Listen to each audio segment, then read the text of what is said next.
What I really appreciate about today's guest is his incredibly clear thinking. He's a journalist who studied all of the world's religions, more or less, and he's come to a resting place with a couple of them that he has a really deep appreciation for, and has done an amazing job of writing a book regarding John Dee's life in particular, and Enochian Magik, and also the more mindful aspects of yoga. So I'm talking to Jason Louv today.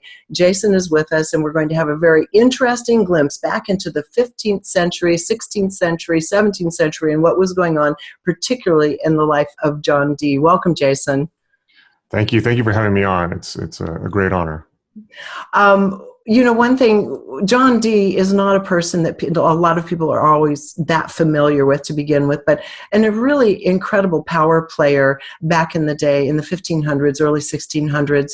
And I think just looking into his influence in terms of how we bring esotericism into the world of science that he and his peers of the day were bringing about is really a fascinating story. If you want to just kind of dive in to the story of John Dee, the times, what he was doing to bridge esoteric science with the world of material science, that would be a great starting place. Thanks.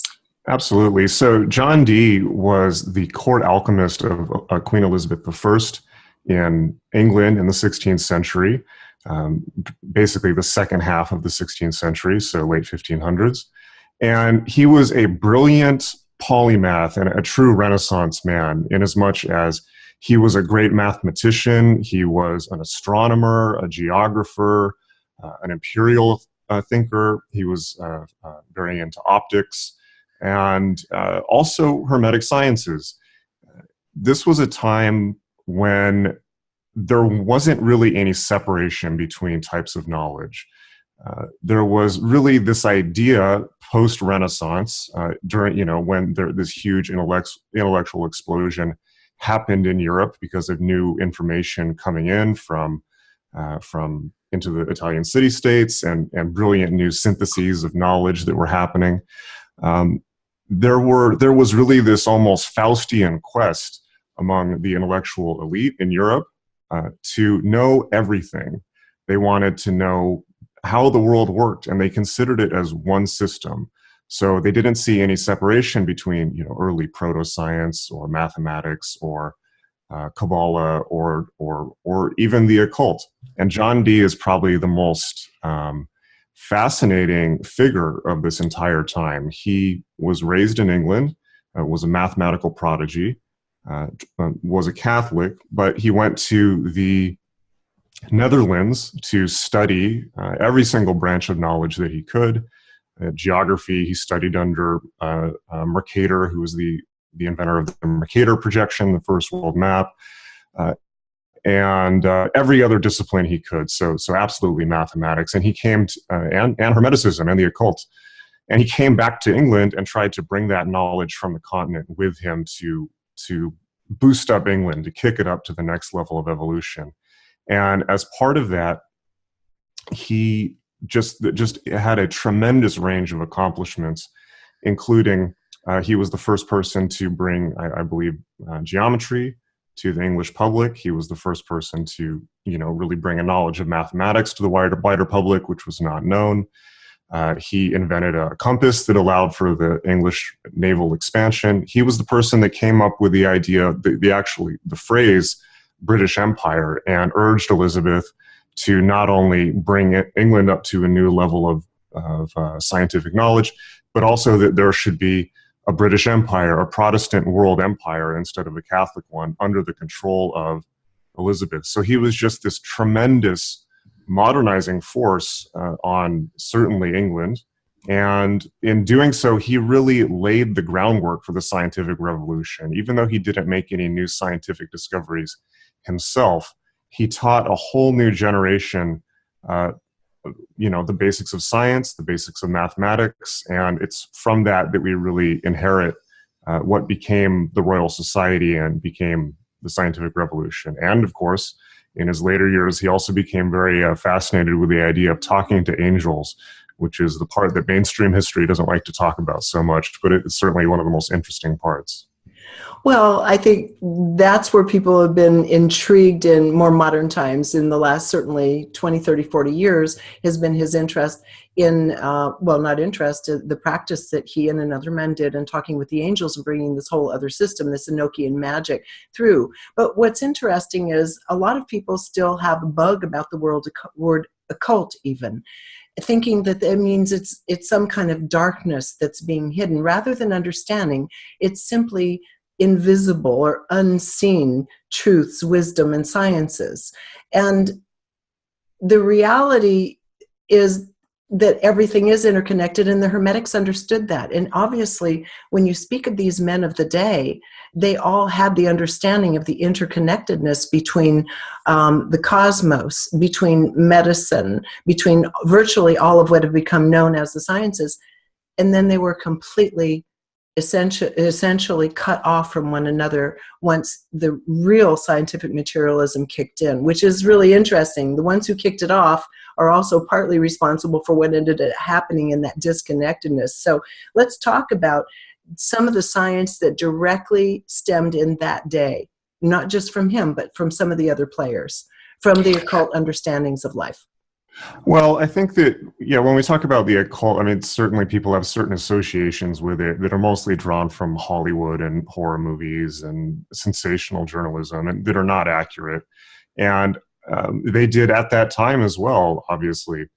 But I think the best way to understand that is that Dee and his contemporaries in the Hermetic tradition really thought that the universe was one thing and was manifested by, for lack of a better word, God. I mean, they were truly religiously pious, very deeply Christian. And we see this also with Isaac Newton and Francis Bacon. And what they were really after was they wanted to understand how God created, for lack of a better word, what reality is, how this was created. And they wanted to know deeper knowledge and information than just what was available out of books. There was very little information available at this time. They really had to hunt.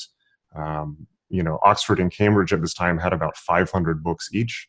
John Dee had 5 times that much, so he had much more information available to him. But that's what they were really after. It was a pure intellectual curiosity and wanting to know what this is, this universe that we're all in. And you're absolutely right about them seeing the interconnectedness not only of the sciences, but of all phenomena. And that's really where magical thinking, in the true sense, not in the superstitious sense, but thinking of the world as a magical phenomenon kind of arises out of the Hermetic tradition. Now, Dee himself, as I mentioned, did not have any real scientific advances. He was more of a teacher. Although certainly his student, Thomas Digges, was the person who invented the telescope using Dee's optical information. And it was the Rosicrucian movement in Europe in the early 17th century that Dee inspired with his work that really pushed this idea that science should be born and that people should be able to investigate the laws of nature and the laws of the universe on their own instead of relying on top-down church control and being told what to think. And it was that revolutionary idea that by experiment, the experimental method, as Francis Bacon advanced, that people could discover what this is, what reality is. And certainly Dee took that approach, Bacon took that approach, Newton took that approach, and the early scientists who formed the Royal Society in England, who were really the first scientists, were directly inspired by not just the Rosicrucians, but by Dee. And what happened, however, is they kind of played that down, and in fact, in some cases, discredited Dee as falling prey to superstitious thinking. And the reason that they did that is because they really had an uphill battle to fight in getting science itself to be accepted. So behind private doors, behind closed doors, as it were, you see people like Elias Ashmole, the first Freemason, who was also involved in the Royal Society, actively investigating Dee's Enochian Magik, but they just weren't talking about it publicly. And so, yes, there was a divergence, certainly of science and magic. And I don't necessarily think that's a bad thing, by the way. I mean, I certainly don't, I don't think that modern science should be beholden to magical thinking in any sense. I think that would be a disaster. At the same time, I think that the Hermetic tradition and the magical tradition can teach us some very profound metaphorical truths and spiritual, for lack of a better word, spiritual truths about who we are and what human consciousness is. And I think that's something that people, as you said, want more and more, particularly in the last few decades, because people have, they've lost a little bit of sense of who they are, or sense of what the meaning of life is, even though, we've had such an onslaught of information and technology. People are longing for more connection, as it were. So. Yeah, I think also there is an innate understanding by way of feeling, if not by way of intellect. And it was certainly understood in the day, which is, I'm kind of doing a back end way of getting to Edward Kelly and the relationship and the angels and angelic messages, is that there is in this realm, this earth realm, there is a constant play of light and dark. And certainly, I think the men of the day that were thinking at very high levels understood this relationship, this polarity that's happening constantly, both in life, through magic, and through science, is this play of light and dark, or polarities in general. Do you want to comment on that just briefly about Bacon, for example, and Dee's understanding of light and dark? Your book gets into some of this. Well, I think that is such a broad question that's really hard to answer specifically. I think that so the interplay of light and dark is, it is one idea about the universe. It's a Manichaean idea. It comes out of Zoroastrianism, and we find it filtering through monotheistic religions. It certainly, I will say, but not all traditions agree on that. The Eastern traditions see things very differently.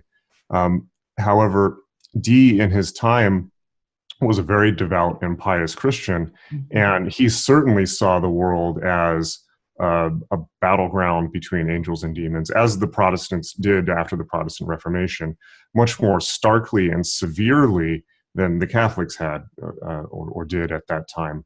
And it's easy to understand why they saw the world in such stark ways, because it was a very extreme period of time, and people were being burned at the stake. They'd just come out of the Black Plague. There was an open warfare between the Catholic and Protestant blocs in Europe. It was a dark period, and it was a period in which people thought that the end of the world was nigh and was going to come at any time.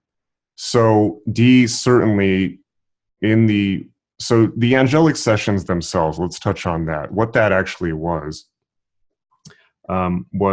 Dee had been fascinated by the occult and Hermeticism for his entire life.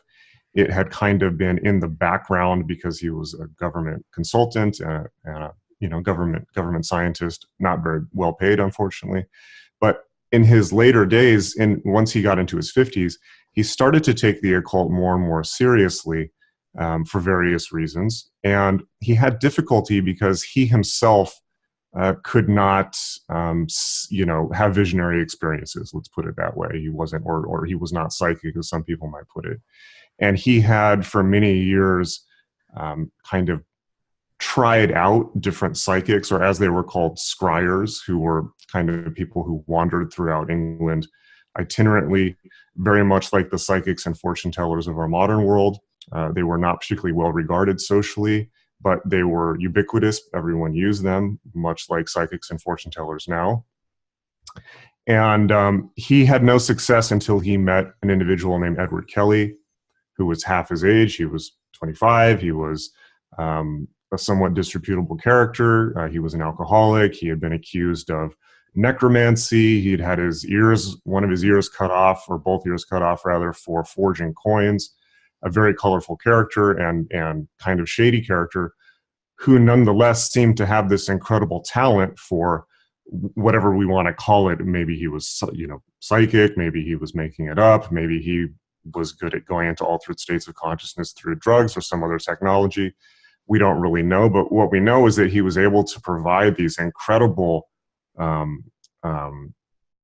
visionary kind of prophecies to Dee, where they would both be doing quote-unquote occult ritual together, which would involve Dee praying for wisdom from the angels. He wanted the angels to tell him the secrets of the universe. he would pray at length for higher wisdom, and then Kelly, the scryer, would stare into a crystal, a piece of crystal, and it wasn't quite a crystal ball. That's more Hollywood, but a piece of crystal, and slowly go into a visionary state in which he would relay messages from the angels. And they did this for almost a decade. And there's over 1,000 pages of published material of what was said. And most of what was said was the angels transmitting the Enochian language, which they purported to be the language spoken by angels, transmitting the Enochian system, and basically telling them that the apocalypse was at hand. So that certainly was a battle. Yes, and thank you for answering that perfectly. That's what I was getting to in this dance of light and dark in their day in particular. And, what's interesting is it's not uncommon throughout history. Some of the ones who are considered to be the better seers, readers, now today they call it channeling, were often very flawed that way, and sometimes drug addicts and alcoholics, which to me in a way makes sense, because oftentimes these people might be super sensitive to begin with, which is why the drinking and why the drugs. So not only an innate sensitivity a lot of times in not being able to handle the pain of the world, but once a person goes down that road, you're talking about a porosity in the field that allows a lot more to come in a lot easily. There aren't the same defenses the average person has in keeping these dimensions separated, so to speak. You know what I mean? So I don't find that he's a flawed character to be a detriment to the fact that he could have been a clear seer. Yeah, sure. And we don't really know how this stuff operates anyways. I mean, who's to say? But certainly, he worsened over time. The sessions, Dee was demanding that he do sessions sometimes 2-3 times a day, keeping him on the payroll, keeping him more or less prisoner at Mortlake, which is the English suburb where they were doing the scrying, most of the scrying. And Kelly's mental condition deteriorated over time, and finally he blew out altogether. Mm-hmm. But he also, he did a lot of, he kind of threw Dee under the bus at the end. He went off to work for Rudolph II to work as a professional alchemist. And, so he didn't do very well by Dee. It wasn't the healthiest relationship, let's put it that way. There was a lot of interpersonal wreckage in that relationship. And, and Kelly met an untimely end shortly thereafter. Well, you could have almost seen that coming from the beginning, but nonetheless, let's stick with what happened during that relationship. So they started dealing with what they felt were, through their lens and their anticipation, their filters were commonly known in Christendom as angels, right? Yes. And so, and there was no question about that. I mean, in the sessions, there wasn't really any doubt about what they were talking to. They were talking to, either they were talking to Old Testament style angels or demons pretending to be angels, but there was no wiggle on that one. Yeah. Okay, so they're talking to the angels, and let's put it in the milieu of the times in terms of the kind of distortions and understanding of magic as we know it that were going on that really created a desire on the part of the entities coming through to help shape things up around this planet a bit. So what were the common people using the everyday kind of magic and the everyday kind of seer actually indulging in that was upsetting to this other realm of beings? Well, I think that magic was ubiquitous during this time. I think that it's really been ubiquitous at every single time of human history. It's just talked about more in some than others. But certainly Catholic folk magic was a big deal. Protestant, at this time, it was right after the Protestant Reformation. It was right after the Anglican Church had happened and Henry had thrown the Catholic Church out of England. So what we really had for the most part was a battle between the Protestant way of viewing the Anglican way of viewing the world and the Catholic way. So we had what we might consider a kind of a battle between more Catholic style folk magic and praying to saints. And then on the Protestant or Anglican side, a much more severe kind of evangelical view of the world, much more stark, what we might, very similar in some ways to even modern Christian evangelicals in America now. There were lots of Protestant subgroups, such as the Anabaptists and the Presbyterians, who were very interested in speaking to tongues and very interested in speaking in tongues and things like that, and giving millenarian prophecies and the idea of direct contact with God in the same way that we might see Christian faith healers or kind of snake handling type cults in the American South now, very similar to that. There was certainly direct sorcery happening. People were constantly looking for the secrets of alchemy. Elizabeth was constantly looking for the secrets of alchemy. There was a lot of cloak and dagger magic happening around the English court, where people were doing kind of attacking each other with magic. As far as the angels were concerned, certainly there had been a lot of magic circulating around Europe. There had been a lot of kind of secret grimoires, such as the Book of Soiga or the Key of Solomon, sometimes known in one part of it known as the Goetia, and many of the grimoires of low magic or demonic contact in some ways that Kelly had been interested in. And the angels were not fond of that. They considered it to be either impure or just kind of embarrassing. They felt that it was a mockery by human beings of the way things really work, the way that higher intelligences actually operate. So they were a lot of the angelic sessions were the angels correcting the European folk magic of that time and saying, well, it's similar, but let's give you a much more upgraded version of it. So they were really looking to create a type of more common, or you could even say conformity of belief throughout Europe through John Dee, right? Through seeding these messages and seeding this Enochian magic system. It was their hope that there would become a more consistent kind of practice that would spread throughout Europe, right? Their overwhelming concern was that humanity was fallen, and going back to the fall from the Garden of Eden, and that humanity was and is in a debased state and has forgotten the divine realms and has forgotten God, in a very biblical sense. And that infuriated them, and the Protestant Reformation infuriated them. They were quite angry at Luther and Calvin for splitting the church. However, they also quite clearly saw the corruption in the Catholic Church, and they saw the world as fallen. So their interest was in repairing human consciousness. And so they certainly had the plan, however, as part of the Enochian sessions, that they wanted a super religion that would unite the Protestantism, Catholicism, Judaism, Islam, and even paganism into one worldwide religion, which would be conducted and administrated by the British Empire under Elizabeth instead of the Pope. That was the big plan, or the terminal monotheism, as I call it. And the angels are very interested in using Dee and Kelly to advance this plan and to have both of them pitch it to the Holy Roman Emperor, for instance, to pitch it to Elizabeth, to pitch it to various other minor nobles, anybody that they could bring within their sphere of influence. And so what they really wanted was the end of the world. They wanted a one world empire, one world religion, and to hasten the timeline of the apocalypse so that the second coming, could be staged. And it really was that simple, but that's quite a plan. So yeah. That was quite a plan. Let's talk about that. I found it fascinating what you had to say about this in another interview regarding what the actual biblical vision of the apocalypse versus Revelations was in the day, because we have completely misunderstood it through history. And I would say there is probably maybe a handful, percentage-wise, of human beings that understand what the original intent was. So if you can go into this, I think everybody find it fascinating.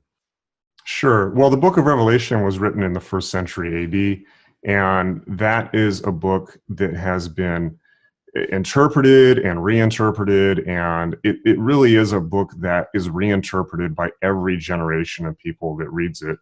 And of course, every generation of people, whether they're Christian believers or not, reads that and then interprets those symbols to their own time period, and that's okay. I mean, that's what a good symbol should really do. It should speak to you, no matter who you are, what you know, what your circumstances in life are, or even what century you're in. And I think that's one of the reasons that that book has been so lasting.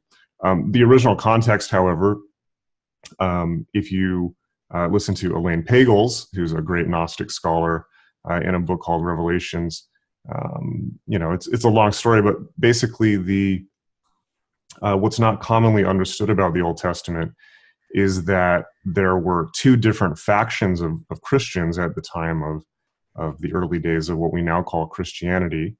There were the Jewish people who accepted Christ as the Messiah, who were followers of Christ, but were not necessarily Christians. They were Jews who followed Christ, who accepted him as the Jewish Messiah. Some Jews accepted him as the Messiah, others did not, at least according to Elaine Pagels. Well, I mean, yes, that's what happened. This is her interpretation of the book. And there was a second faction of Christians who were the converts to this new religion of Christianity by Saul of Tarsus, who became Saint Paul, who had a vision on the road to Damascus, quite famously, where he allegedly saw Christ, who appeared to him and said that the covenant between God and the Jewish people should be open to all men of all nations. That's not something that Jesus said at all during his lifetime. It was something that Saint Paul allegedly saw in a vision, and then founded, you know, the most successful religion till now in world history on that idea. And the way that he did that was that he went around Greece, Rome, even Northern Africa, and converted pagans into this new religion of Christianity, particularly people, the poor and the downtrodden, and really almost in a revolutionary effort against the Roman Empire. And that was and so that school of thought, St. Paul's school of Christian thought, underlies a lot of the latter books of the New Testament, like Galatians, Ecclesiastes, several of the books in the New Testament. However, those were later during the Council of Nicaea, were stacked side by side with the book of Revelation, which really only made it into the Bible by a thin thread. There was a lot of debate over whether that book should even be put in. The book of Revelation was written by the faction of Jews who accepted Christ as the Messiah. And the apocalypse that they're talking about in that book was the destruction of Judea, the destruction of the Second Temple by the Roman Empire during around 70 AD, during the reign of the Emperor Nero. You know, it was a brutal suppression of their culture, shocking genocide. So they're writing about the apocalypse of their world as they understood it at that time. And at the same time, they're writing about how disturbed and shocked they were that there was this new religion called Christianity, which had stolen their beliefs and said that the covenant was not between God and the chosen people, the Jewish people, but between all men on earth. That was, you know, a theft of their heritage, as it were, of their tradition. And so when the book of Revelation talks about the 144,000 who are to be saved, at least according to Elaine Pagels, and this would shock nearly all modern Christians, what they're actually talking about is the Jewish converts to the Jewish converts of Christ are those who will be saved, and those who will be thrown into the lake of fire eternally are the Christians, the synagogue of Satan, as the book calls them, those who say they are Jews and are not. That means Paul's Christian cult, which really was his own thing that didn't really have anything to do with the original context of Christ's message. So that's Elaine Pagel's take on it. For, you know, that's one take. Yeah, so it's fair to say that all of these texts are interpreted through the lens of the politics and need of the day, of the people. And so let's go to the 16th century, and at that time, how the apocalypse was being defined, and what the idea was on the part of the angelic realm in hastening the apocalypse by their definition of it. Okay. So I think it would have been hard to live in the 16th century and not see the Book of Revelations playing out all around you, or the Book of Revelation, rather. Again, we were experiencing religious pogroms, people being burned at the stake, religious war, open religious war between Protestants and Catholics that goes all the way up to the 20th century, but was incredibly brutal at this time.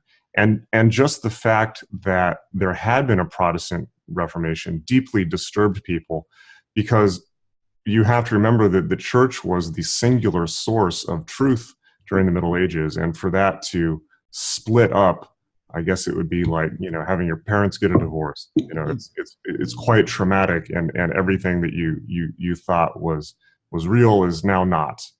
So what does that mean? If there's two churches, what really is truth?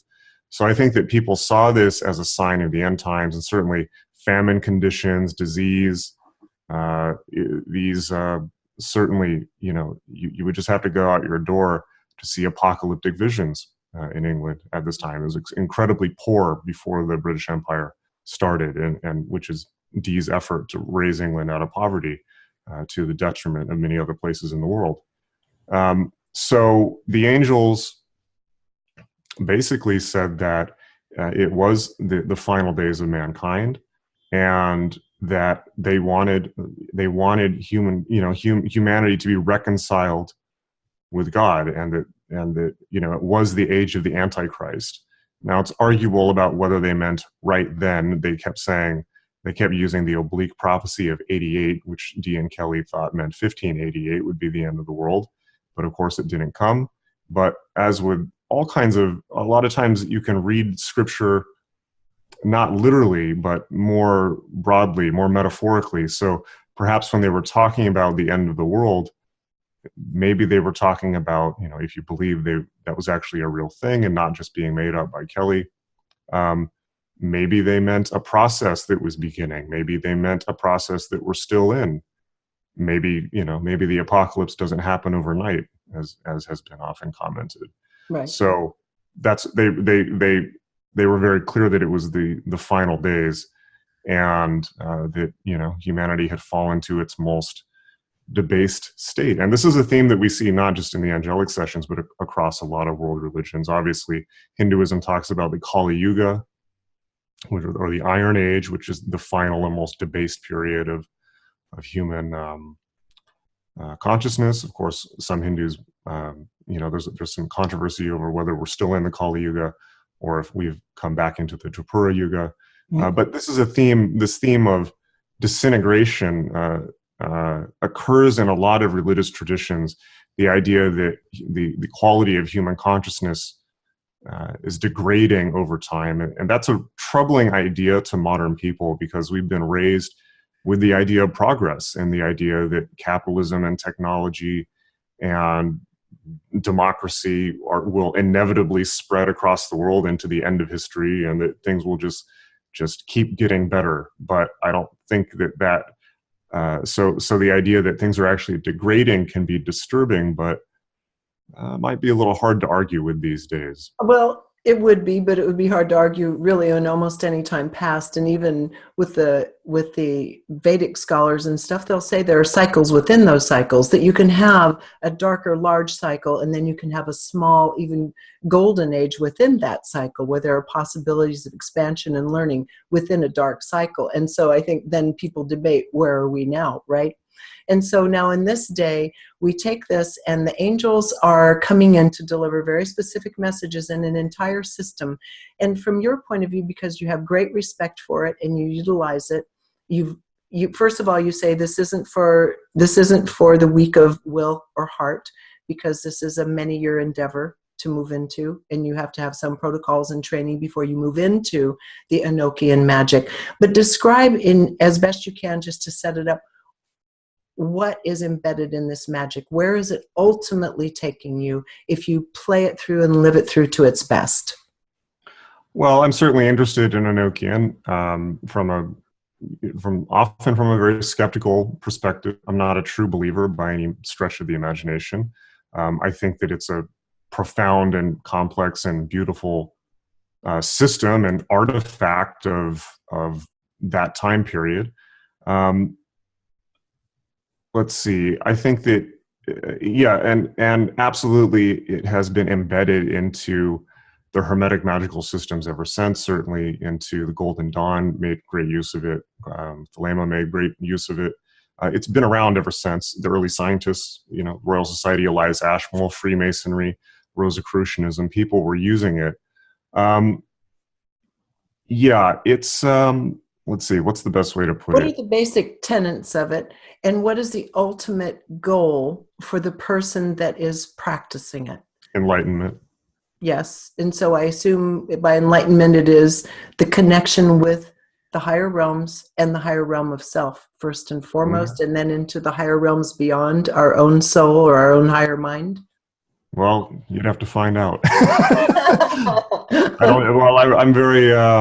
My personal approach to religion is via negativa. The Latin phrase via negativa, or the negative road. Which I really think that the less said about whatever, the less said, the better. Whether we're talking about God or higher spirit, higher realms or whatever. Because I think that people can really easily end up with kind of they can get into profound altered states of consciousness and then come back, and then when they write it down, it can sound like a comic book. And I'm interested in profound altered states of consciousness, and I think that the ultimate goal of Enochian certainly is well, let's put it in Christian terms, is as I put it in the book, sanctification and illumination.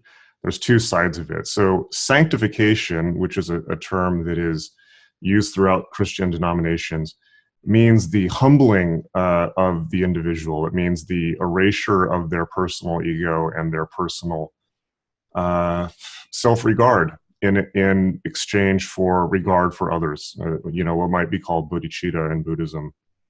So sanctification means the destruction of the individual practitioner.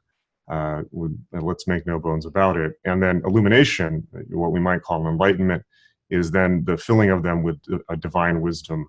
I think that in the modern New Age marketplace or the occult marketplace, we often see the illumination side held out as a carrot and a marketing promise. They don't mention the sanctification side, maybe because they don't know, they don't have this historical context. People have become so hostile to Christianity, which I think is a tremendous oversight and just prejudice, basically.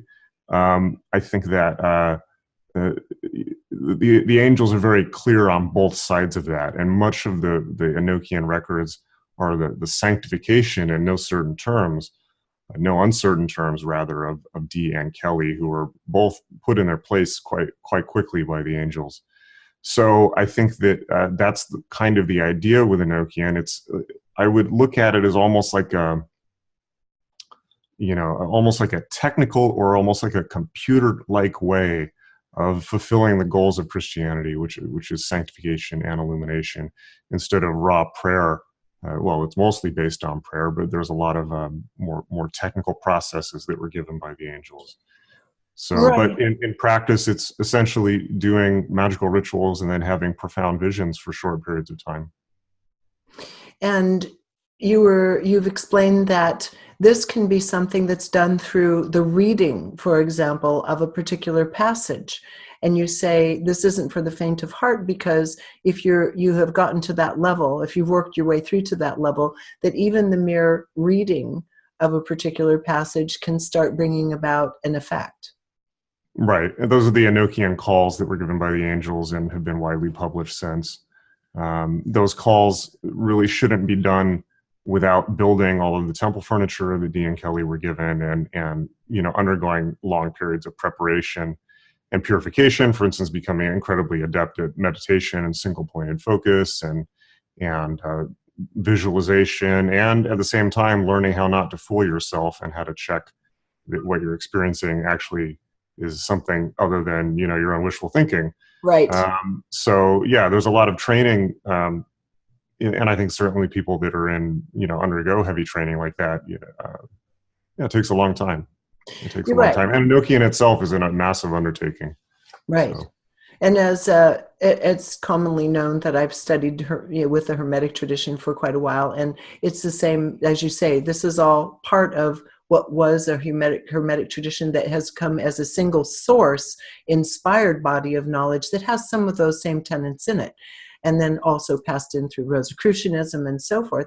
And again, this whole notion, as you kind of evaded my question, rightfully so, a little bit about where this leads, is that a lot of times these bodies of knowledge have been kept in close, kept close for the simple reason of these misinterpretations you're talking about, but also by way of people looking to take shortcuts to Yep. enlightenment. And this is where the New Age has had a lot of issues of a lack of discernment in the kinds of messages that one listens to through other people, but not only that, through oneself. You can't take a weekend course in meditation and think you're now, quote, channeling. It doesn't work like that unless you're an extremely, you're a very unique individual. Yeah, I agree with you, and I think that one of the things that I like about the Hermetic tradition, the true Hermetic tradition, is how precise it is, and how much emphasis is put on ritual procedure and precision and skepticism and self-doubt, and those are not things that you see in the New Age marketplace or the weekend seminar crowd. And I think that by their works you shall know them. I think that one thing that I counsel people who are engaged in investigating weird things or New Age thinking, because there's a lot of interesting stuff there, but there's also a lot of nonsense, is look at the quality of the lives that people are living and ask yourself, is that a life that I want?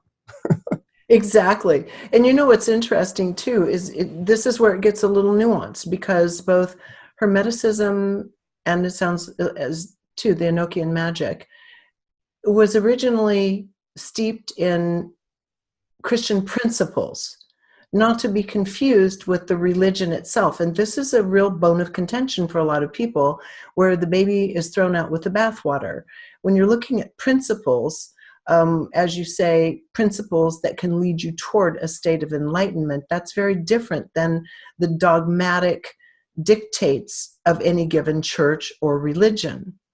And so I think that's where the language ends up becoming really important. And I don't know how one overcomes this. Sure. Yeah. But I'll also point out that the angels themselves were very clear.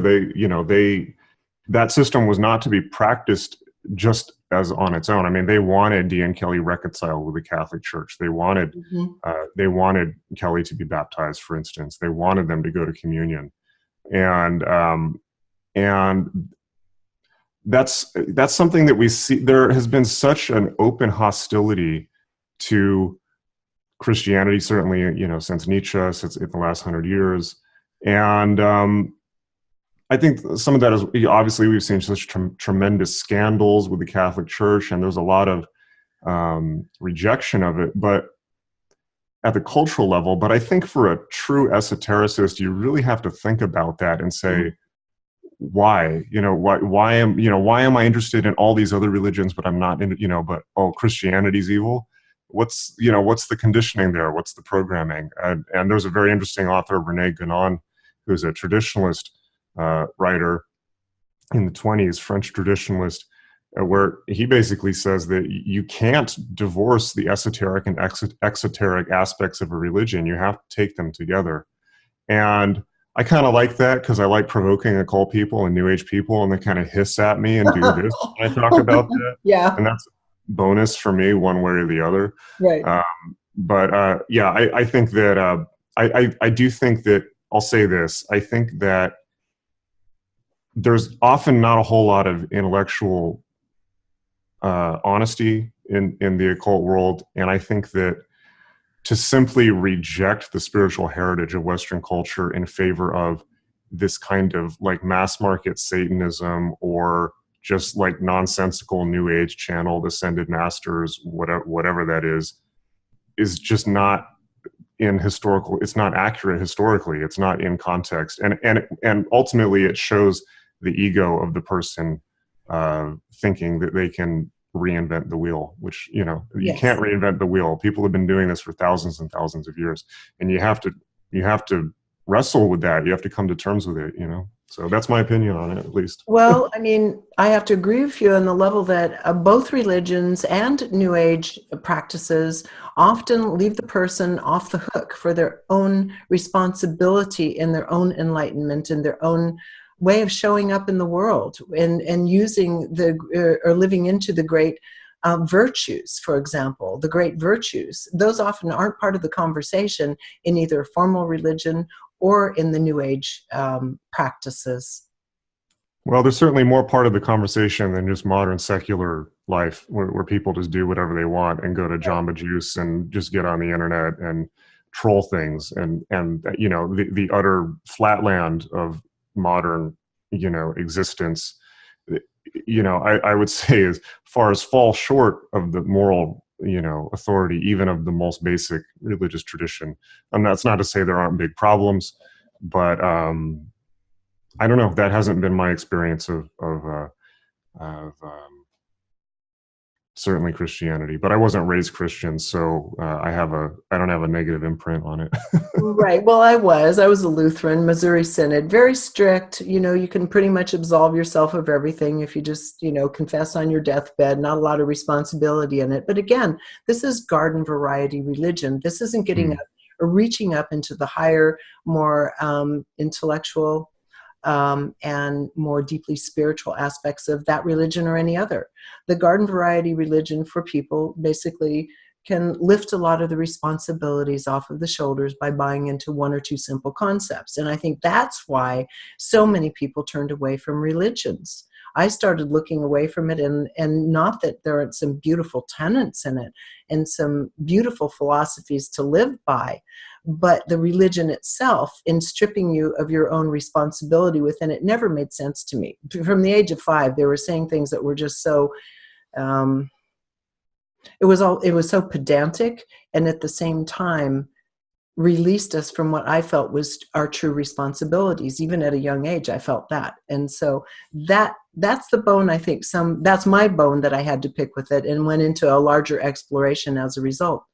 But now, you understand that after life and time goes on, that you have some beautiful tenets. You have the great virtues. You have love and doing for one another that do matter greatly in terms of the quality of our civilization. All of those things are falling down heavily right now. Right. And I'm imagining this is partly why you wrote this book, to help bring back the understanding, too, of this particular system of magic and self-responsibility. I think so, but and the angels, of course, were nothing but lukewarm and tepid. I mean, they were furious at every slightest transgression, and they were, I liken it almost to that movie Jacob's Ladder, if you've seen that, or Dee and Kelly were being put through this brutal process of purification, and I don't think, and the angels talk about the fallen nature of modern Christianity, even at that time. And certainly, just like with everything, it's not just the Christian church. Everything is in a state of disintegration. The environment is disintegrating. Right. Our literacy is disintegrating. I mean, if you think about during this time, the average individual was going to see Shakespeare's plays and comprehending the high English of Shakespeare. We can barely even read Shakespeare now. The average person can't even read one of those plays and understand more than 5% of it. True. We have texting.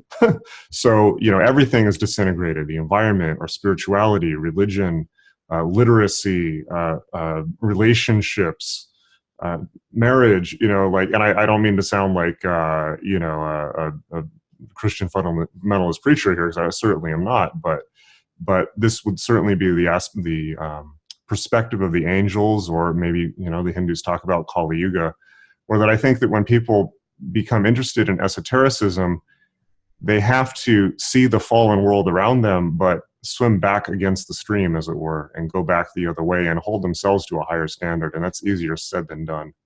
Indeed. and you're doing your part. I mean, you're Hope so. very articulate. You're a very clear thinker, as I said from the very beginning. You've written this book, John Dee and the Empire of Angels, which is coming out in about a month from the time we've done this interview.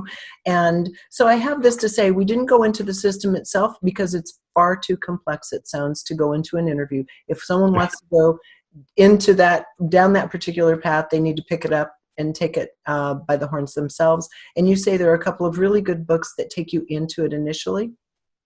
Well, mine, if you want to understand what it is in the context, John Dee and the Empire of Angels, and the website for that is johnd007.com. And you can get, and it's not just John Dee. It takes it all the way up to the modern age. It goes through not just Dee, but Freemasonry, Rosicrucianism, the Golden Dawn, Crowley, even up to the modern day. I even get Trump in there in the very end. So there you go. Well, we're talking about the play of light and dark on the planet, so there you go. Well, there you go. So, but yeah, I mean, there have been quite a lot of books written about Dee, and from a practical sense, in fact, there was just a large, his diaries were just republished, so go to the original texts. But the best, beginner's guide, quote unquote, would be Enochian Magik by John Dee. Would be the one. But start with understanding the full story. Yeah, and then they can read your book and find out the full story, the depth of the full story, and what was going on in the time that necessitated it, far beyond anything we've had a chance to get into, obviously. Yeah, because you can't really do this outside of you can't really take it out of context. You have to understand what it is. Right. One final question for you. What do you think is the most profound aspect of the work you've contributed to this subject? I think that putting it all together in one place was very consciously the work that I set out to do, because, it's been scattered and fragmentary, and I don't think it's been the right cultural moment to bring that story together, maybe until now. Most of the academic work that has been done about Dee has been more about his scientific, his imperial work, and mathematics and things like that. And and that certainly there certainly has been academic work about his occult studies, but not by people per se who had been engaged in it, really understood where he was coming from. And his occult work has been assessed by occult writers, but those two things haven't really been put together until now, at least in a way that's in a mass way for not just an academic audience. And that's the work that I hope to do here. And not just that, but show how it's responsible for the world we live in, in many ways. So I stand on the shoulders of a lot of people and a lot of previous writers who've written about it. Just incredible scholars who I acknowledge graciously in the book. But so, if anything, I've hoped to at least make the one comprehensive guide to getting a big picture understanding and starting your studies in terms of Dee. Well, for that, I want to both thank you and congratulate you. That took a Herculean effort, I have no doubt, to put it all together. So for you, on behalf of many people, we thank you for doing that on behalf of us. Any final words before we sign off? Yeah, that's it. I mean, johnd007.com. And I also teach this stuff. If you're interested, I have a website, magic.me, magick.me, where I can teach you all the basics of Hermetic enlightenment and chaos magic and tarot and astral travel and all that, and all the building blocks of approaching these systems, whether that's in just out of curiosity or something deeper. Thank you so much, Jason. Absolutely fascinating. Again, johnd007.com, and you have to keep an eye out for the book coming out very soon, John Dee and the Empire of Angels. Thank you so much, Jason, and thank you all of you for watching. Until next time, thank you for joining us here on reginameredith.com.